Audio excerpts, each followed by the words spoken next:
Sebelum melanjutkan, jangan lupa subscribe dulu, terima kasih. Bab 57, kau tidak akan segera menjadi tidak bersalah. Mu Qixi melihat mamamu meninggalkan sekolah bersama Mu Tangshui, tetapi dia tidak peduli. Dahulu kala, ia sangat berharap agar ibunya membelanya dan membelanya sehingga ia tidak akan terlalu tertekan saat ayahnya menyalahkannya. Meskipun demikian, sekarang jelas bahwa mamamu selalu berada di pihak Mu Tangshui. Tetap saja, dia ingin tahu trik apa yang dimiliki mamamu untuk melindungi Mu Tangshui. Sekarang, seluruh sekolah akhirnya tahu mengapa pertengkaran antara si kembar itu begitu mengerikan. Itu melibatkan nyawa. Baik Mu Qixi maupun Mu Tangshui saling menyalahkan, dan Mu Qixi tidak diakui atas masalah itu. Nasib si kembar pun berubah drastis.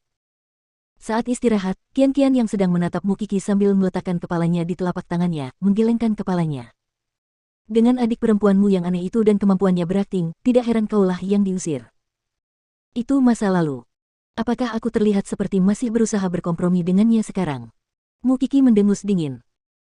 Qian-Qian tersenyum, tidak mengatakan apapun dan mengacungkan jempol besar pada Mu Qixi. Seng Xiao dengan cepat melihat pesan dari Mu Qixi dan tersenyum penuh perhatian. Karena Mu Tangshui sangat menginginkan kematiannya sendiri tanpa rasa malu, dia tentu akan mengabulkan keinginannya. Bukankah itu akan merusak niat baiknya? Seng Xiao telah menunggu saat ini untuk waktu yang lama setelah dia menindas Mu Qixi sekian lama. Lagi pula, perjanjian dengan papamu sebelumnya telah menghentikannya untuk go public sendiri, tapi sekarang Mu Tangshui menampilkan dirinya di atas piring perak, dan dia benar-benar akan menyia-nyiakan kerja kerasnya jika dia tidak memanfaatkan kesempatan itu. Oleh karena itu, dia segera menelepon Jing Yun agar asistennya dapat memberitahu polisi, dan kemudian mengatur agar pengacara dan media membantu keluargamu menghadapi masalah tersebut. Tak lama kemudian, sekretaris papamu menerima telepon dari polisi yang memberitahukan bahwa seseorang telah memberitahu mereka mengenai kasus pembunuhan, dan bahwa mereka akan mengirim seseorang untuk memverifikasi masalah tersebut. Wajah papamu langsung berubah. Meskipun dia berhasil bergegas pulang tanpa penundaan, polisi dan pengacara yang dikirim Jing Yun sudah menunggu di gerbang. Setelah bertemu sebelumnya, papamu berbicara terus terang, bukankah kita sepakat untuk tidak mengungkapkan masalah ini? Di mana itikat baik sebagaimana yang diamanatkan hukum kontrak? Tuanmu, tolong tahan amarah Anda untuk saat ini, karena ini tidak ada hubungannya dengan kami. Nona Mu Tangshui, putri Anda, adalah orang yang mengungkap seluruh cerita di depan seluruh sekolah. Untuk menjaga integritas klien kami, Nona Qixi, kami hanya bisa mempercayakan masalah ini kepada polisi. Walaupun pengacara itu tampak menjelaskan masalahnya, ia sebenarnya mengalihkan seluruh kesalahan kepada Mu Tangshui. Wajah papamu menjadi merah padam karena kemarahannya. Anda harus mengendalikannya. Tuanmu, Anda harus tahu sekolah seperti apa Iten dan keluarga asal setiap siswa di sana.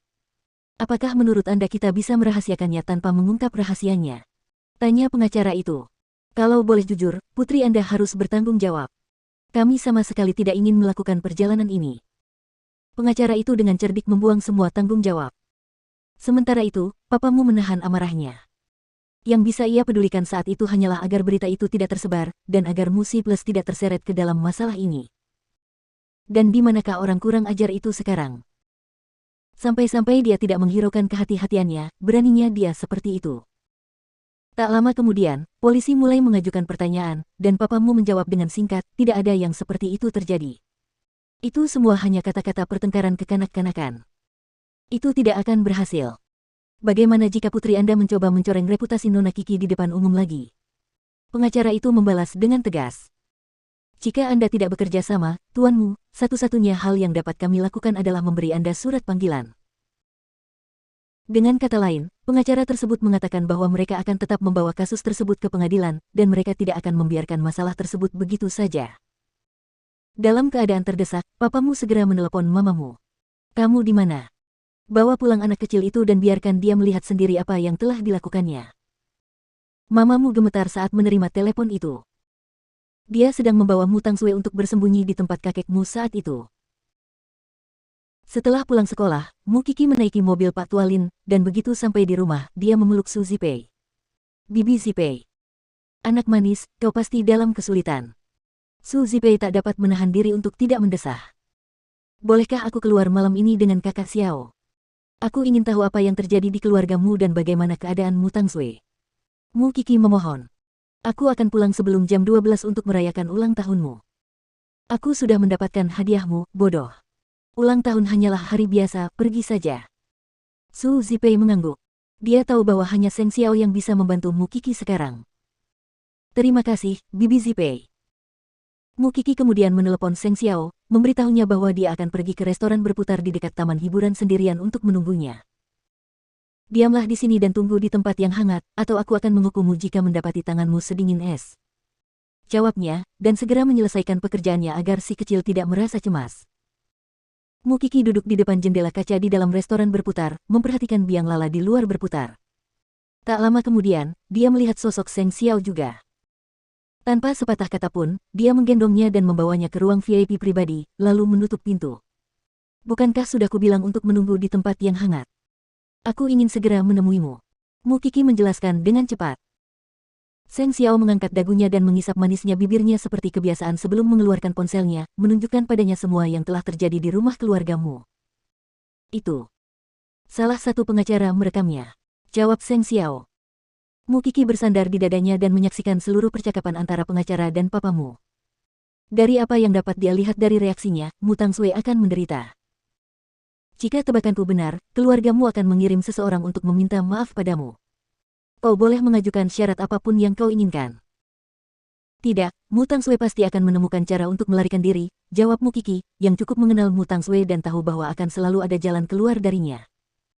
Tidakkah kau mengerti, gadis kecil? Apapun yang dia lakukan, kau bisa duduk santai dan menikmati pertunjukannya. Benar sekali. Mu Qi tidak dapat menahan senyumnya.